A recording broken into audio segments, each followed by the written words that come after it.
Hello দর্শক, দুর্দান্তভাবে খেলে জয় তুলে নিল ব্রাজিল। কোপা আমেরিকা থেকে বিদায় করে দিল প্যারাগুয়েকে। 4-1 গোলে হারিয়ে কোয়ার্টার ফাইনালের পথ টিকে রাখল ব্রাজিল।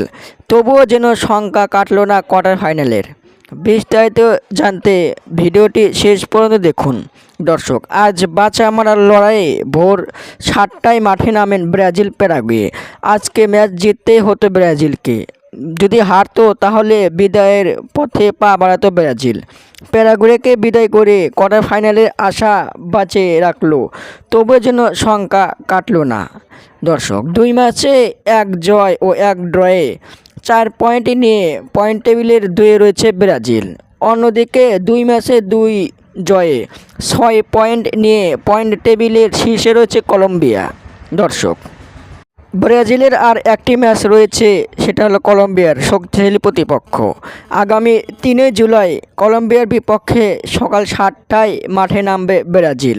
দর্শক, কোয়ার্টার ফাইনালের পথ নিশ্চিত করতে হলে শেষ ম্যাচ কলম্বিয়ার বিপক্ষে ম্যাচ জিততেই হবে ব্রাজিলকে। ব্রাজিলের শেষ ম্যাচ কলম্বিয়ার বিপক্ষে হারলেই পাল্টে যাবে কোয়ার্টার ফাইনালের সমীকরণ। খুব কঠিন হয়ে যাবে কোয়ার্টার ফাইনালে ওঠা ব্রাজিলকে। দর্শক, কলম্বিয়ার বিপক্ষে জয়ের বিকল্প নেই ব্রাজিলের। আজকে প্যারাগুয়ের বিপক্ষে জয়ের নায়ক ভিনিসিয়াস জুনিয়র। দুর্দান্ত খেলে তার প্রথম গোলে ব্রাজিল জয়ের মুখ দেখতে পায়। দুর্দান্ত পারফর্ম করেছেন তিনি। দর্শক, কলম্বিয়ার বিপক্ষে কি পারবে ব্রাজিল নাকি হারবে? কমেন্টের মাধ্যমে জানিয়ে দিন। ধন্যবাদ।